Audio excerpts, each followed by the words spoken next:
Hello and welcome to Daily News Simplified, an answer to what, why and how of newspaper reading. Today we shall be discussing The Hindu Delhi edition dated 20th January 2019. The articles to be discussed have been presented on the screen below. Time-stamping for the same is given in the description box. Today's discussion will be covered in two parts. One part will be covered by me and the other part will be covered by Mehak ma'am. The first article has been taken from page 13, section 1 of The Hindu, and it will be covered under the section of History of India and Indian National Movement with respect to prelims, and it also forms a part under Indian Heritage and Culture in GS paper 1 with respect to mains. Now this article has been authored by Rana Safavi, who is a prominent historian, and this article is basically throwing light upon one of the oldest port cities of India, namely Lothal, which was an important Harappan site. In this respect, we are going to discuss three important things pertaining to this article. First of all, we are going to discuss the location and discovery of the port city of Lothal. Secondly, we are going to discuss the town planning of Lothal. And lastly, we are going to discuss some important findings pertaining to the site of Lothal and their implications. Now, this article is going to be very important from both prelims and mains perspective, as Indus Valley civilization forms a very important part in UPSC syllabus. We can see that in the year 2017, we had encountered a question pertaining to the Indus Valley civilization in the prelims paper. And in the year 2014, we had encountered a question pertaining to the urban planning and culture with respect to Indus Valley civilization in GS paper 1 mains. So from these two examples, we can easily establish the fact that this article will be important for us. We'll first discuss our article and then we'll come back and solve these questions. Now the name Lothal literally means mound of dead, and this site was discovered by the team of archaeologist S.R. Rao in the post-independent period. Now the site is located in Gujarat between the rivers Bhogavo and Sabarmati near the Gulf of Khambat. So let us identify the same on the map. So this is the Gulf of Khambat and Lothal is located here between the Bhogavo and Sabarmati rivers. We can also see that since it is located near the waters, it was an important port city. Now coming to the planning of Lothal, we can see that the city is divided into two parts, that is the upper town and the lower town, wherein the upper town consists of a citadel. Apart from this, the article highlights that this 4,500-year-old city was mathematically planned, which can be considered as a great achievement. Now this mathematical planning can be substantiated from the fact that grid pattern was used in laying the streets, and also the streets were crossing each other at right angles. Apart from this, we also find traces of efficient planning of Lothal city, and this can be identified from the fact that we find drainage systems, storehouses and a great bath in the city of Lothal.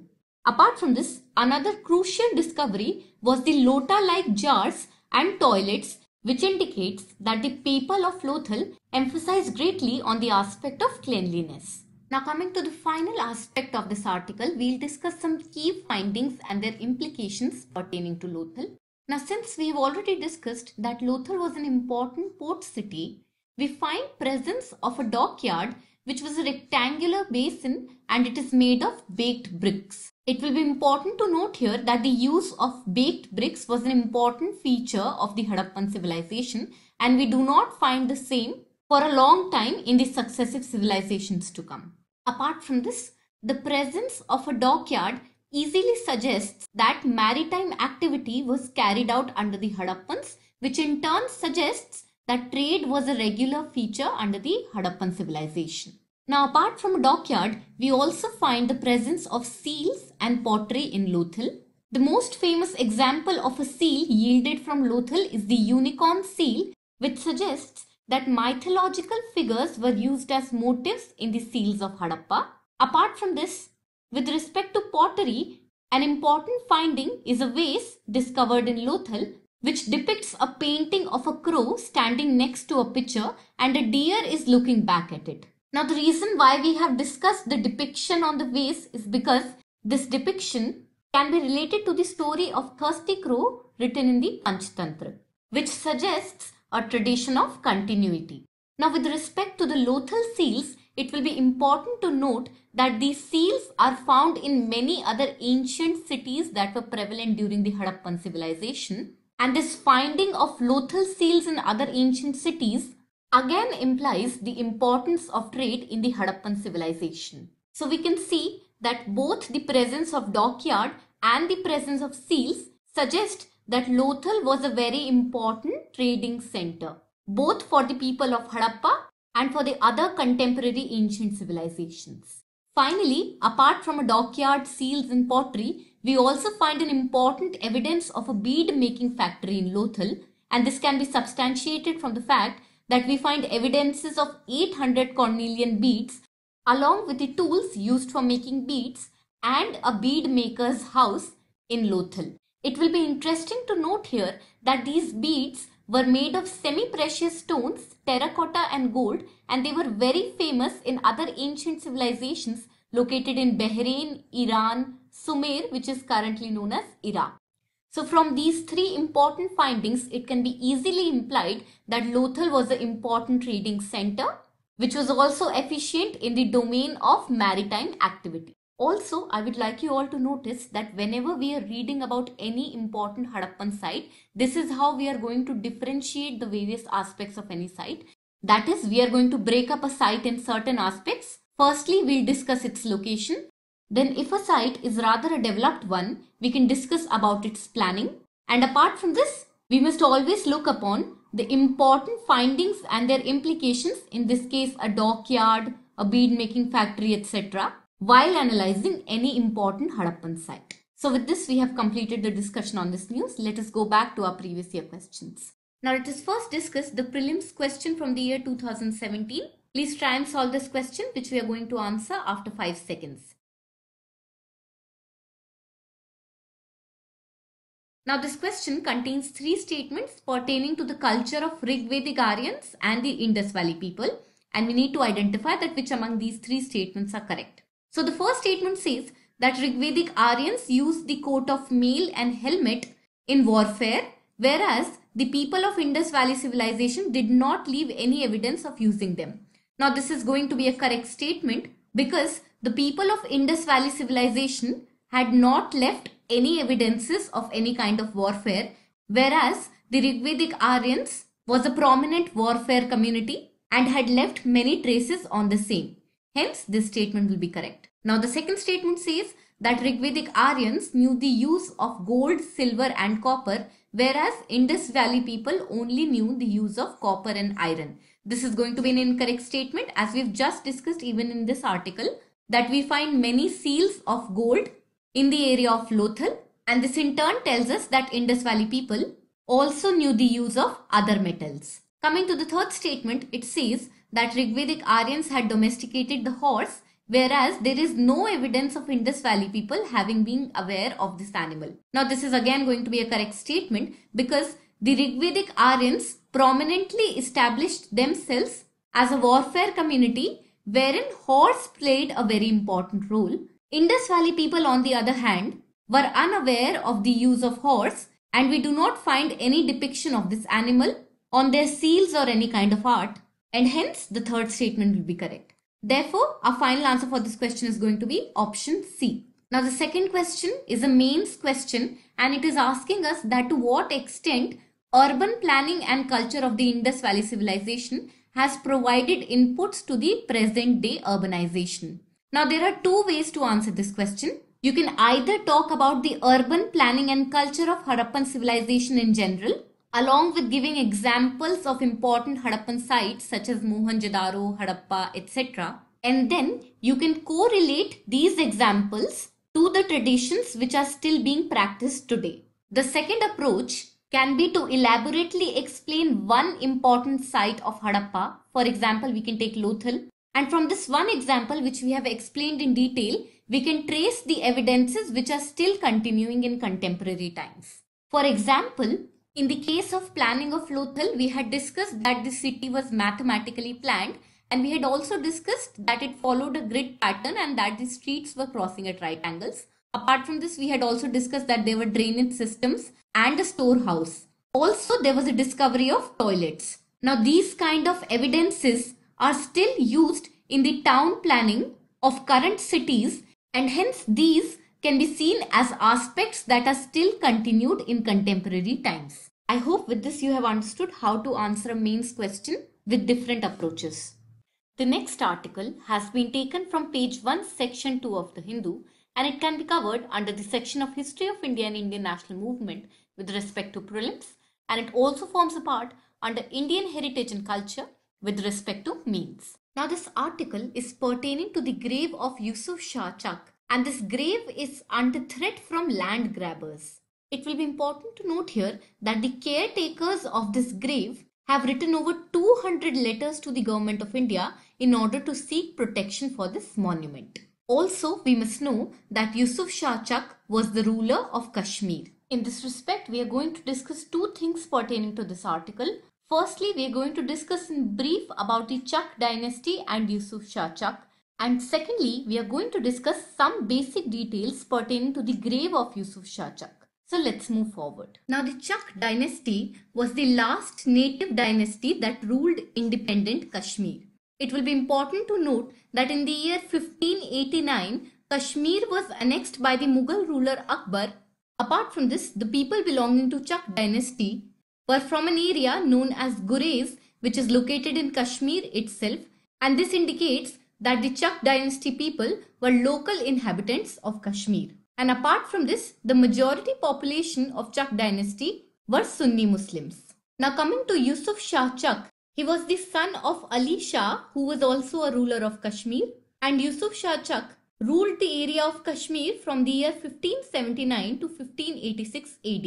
It will be important to note that he died in the year 1592 in Odisha and was later brought back to Bihar, wherein lies his grave. Apart from this, Yusuf Shah Chak served as the last native ruler of independent Kashmir. Herein we have already noted that in the year 1589, Kashmir was then annexed by the Mughal ruler Akbar. Also, Yusuf Shah Chak was imprisoned by Akbar and exiled to Bihar, wherein he was given land in the district of Nalanda and was also permitted to maintain a cavalry of 500 soldiers. And it is this area in the Nalanda district wherein Yusuf Shah Chak settled, which is known as Kashmir Chak. Now with respect to the grave of Yusuf Chak, it is located in the area of Biswak in Bihar, which lies adjacent to Kashmir Chak. Now the place where the grave of Yusuf Chak is located includes around 10 other graves, including the grave of Yusuf Shah Chak, his wife Harappa Khatun, and other members of his family. It will be important to note here that Yusuf Chak's wife Harappa Khatun was a very famous poetess, and her poetry is still sung in many houses of Kashmir.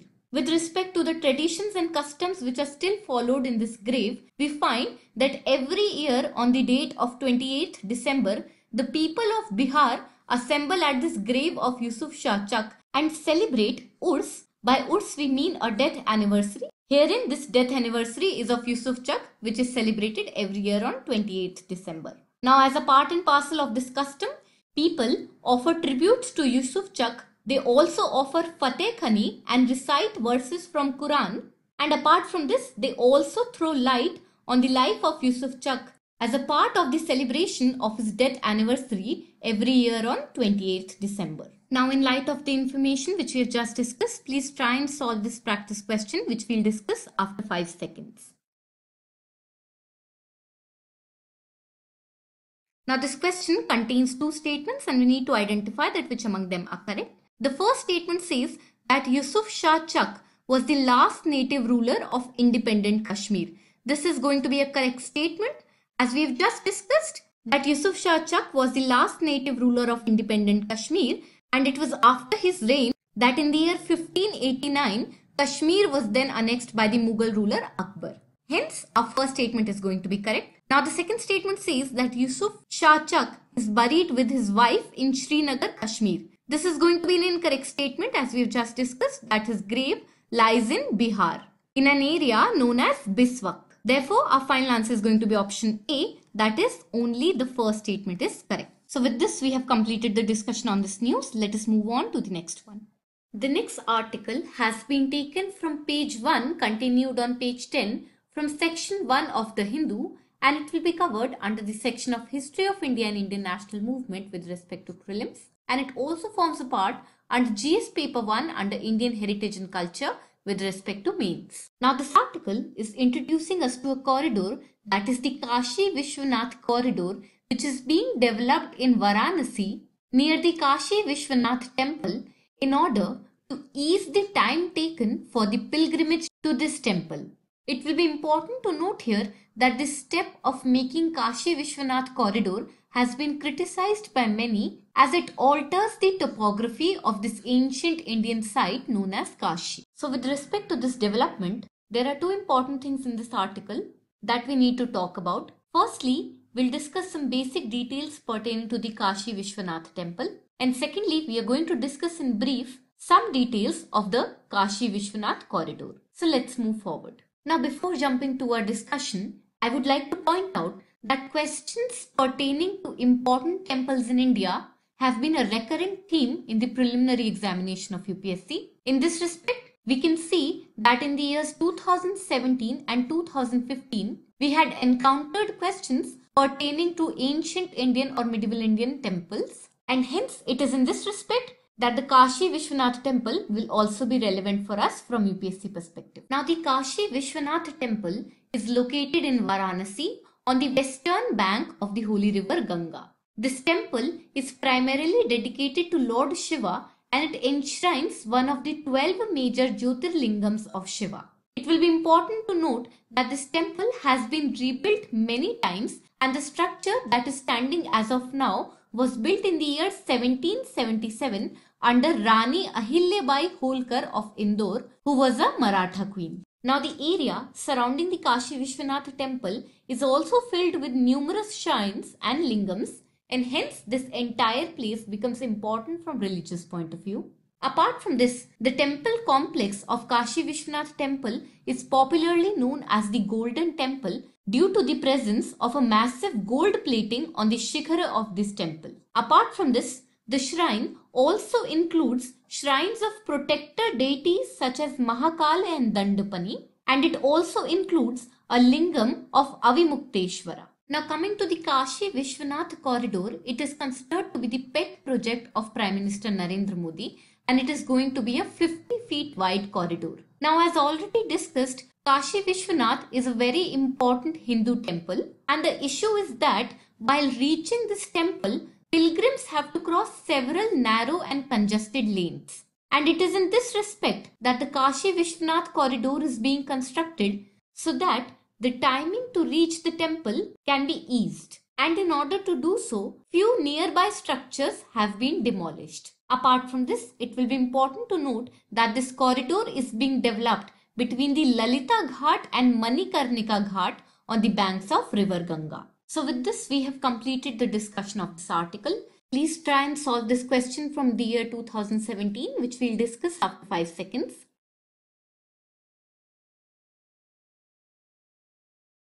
Now this question contains names of 3 places, and we need to identify that which among them are famous for sun temples. So the final answer for this question is going to be option A, that is only Arasavali is an important site which is famous for a sun temple. Hence option A will be our final answer. Now coming to the second question from the year 2015, please try and solve this and we'll discuss it after 5 seconds.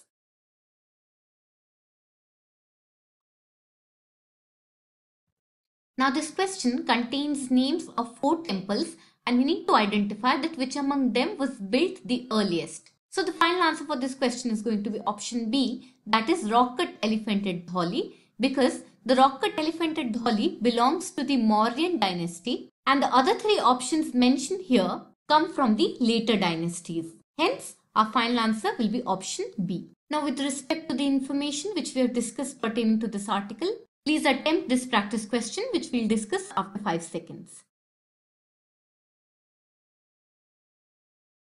Now this question is asking us to identify the name of a temple whose current structure was commissioned under a Holkar queen known as Ahilyabai. So this is a very easy and direct question, and our final answer for this is going to be option D, that is Kashi Vishwanath temple located in Varanasi was commissioned under Holkar queen known as Ahilyabai in the year 1777. Hence, our final answer will be option D. The next article has been taken from page 2 of the section 1 of Hindu newspaper, and it can be covered under the section of general science with respect to prelims, and it also forms a part under GS paper 3 with respect to mains. Now this article is pertaining to the resurfacing of the contagious disease known as swine flu in the capital of India, and hence it is in this respect that we are going to understand three important things in this article. Firstly, we'll discuss so as to what do we mean by swine flu. Secondly, we are going to discuss the causes of swine flu. And lastly, we'll discuss some symptoms pertaining to swine flu. Now, this article is going to be very important, especially from prelims perspective, because in the year 2015, we encountered a question directly on swine flu. And hence, in this respect, we can say that this article will be important, especially from preliminary perspective. Now, swine flu is basically considered to be a droplet infection, and it is spread through the acts of coughing, sneezing, or a close contact with a known case of influenza infection. It will be important to note here that many cases of swine flu are either ignored or misdiagnosed because swine flu often mimics the symptoms of a common cold. Now, coming to the causes, swine flu is basically caused by the strain of an influenza type A virus, which is known as H1N1, and it turns out to be a respiratory disease. It will be important to note that the World Health Organization suggests that this H1N1 virus spreads in a similar manner of other seasonal influenza viruses. That is, it can spread from exposure to an infected person, just like in the case of common cold. Also, swine flu is known as swine flu because it is generally detected in patients who had been directly in contact with pigs.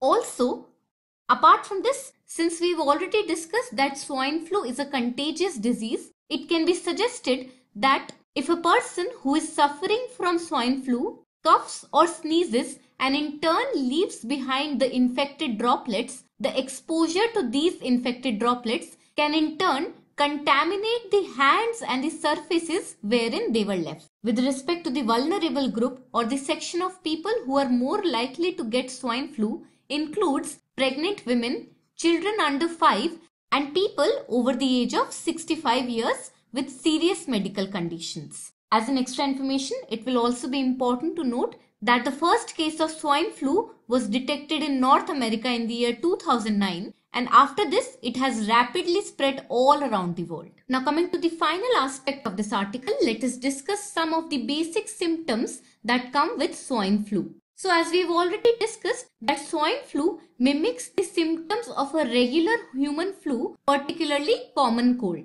And it is in this respect that the common symptoms seen in the patients of swine flu includes fever, cough, sore throat, body aches, headache, chills and fatigue. And it is due to these symptoms that are also common to basic virus infections such as common cold that the detection of swine flu becomes a major concern. So with this, we have completed the discussion on this news. Let us go back and try and answer our previous year question. Please try and attempt this question from the year 2015, which we'll discuss after 5 seconds. Now this question is asking us to identify the disease which is related to H1N1 virus. This is a very direct question and the final answer for this is going to be option D. That is, swine flu is related to H1N1 virus. The next article has been taken from page 9 of section 1 of the Hindu newspaper and it is pertaining to an elephant corridor. It will be covered under the section of environment and ecology with respect to prelims, and it also forms a part under GS paper 3 with respect to mains. Now this article tells us that a refinery known as Numaligarh Refinery Limited had erected a wall in the year 2011 around the Diopeher Reserve Forest as a part of a proposed township. Now the erection of this wall violated the aspect of no development zone around the Kaziranga National Park, which was declared by the Ministry of Environment and Forest in the year 1996. Also, this wall was becoming a hindrance between an elephant migration corridor in the eastern Assam's Golaghat district. Hence, it is in this respect that the Supreme Court has recently dismissed an appeal filed by the Numaligarh refinery and ordered the demolition of this wall. Now, in light of this information, we are going to discuss two things. Number one, what do we mean by an elephant corridor? And secondly, why do we need it? So let's move forward.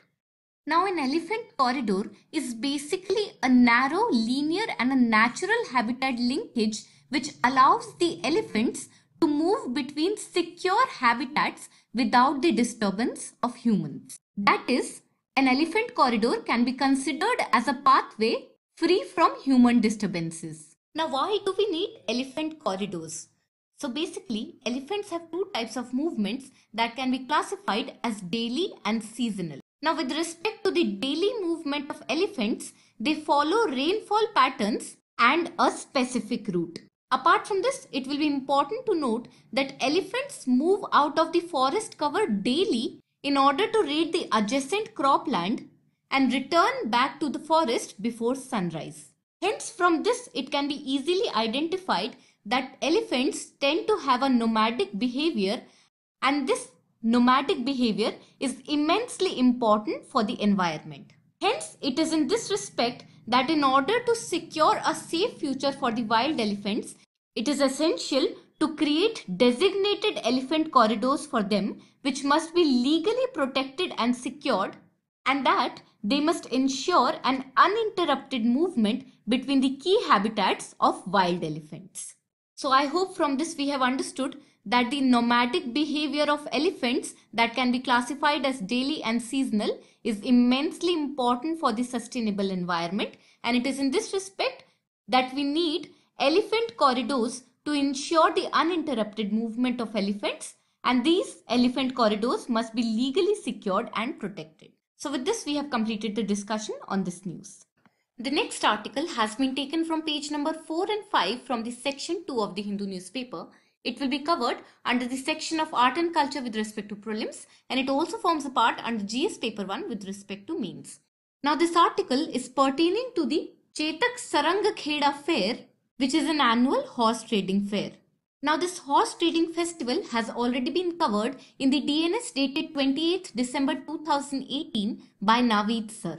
Some important takeaways from this article will be that the Sarang Khed Chetak festival is one of the oldest horse fairs in the country, and it is conducted in the Nand Darbar district of the state of Maharashtra. Apart from this, the place mentioned here named Sarang Kheda is located on the banks of river Tapi. It will be important to note that this horse festival attracts traders from all over the world, including areas such as Arabia, Balochistan, etc. Also, such kind of traditions represent continuity of age-old horse trading festivals. Apart from this, some other important key points pertaining to this article include that the Sarangadev festival is an annual horse trading festival which is a tradition dating back to about 350 years. The Chetak Sarang Kheda festival is named after the horse of Maharana Pratap known as Chetak. Also, the important breeds of horses found in this festival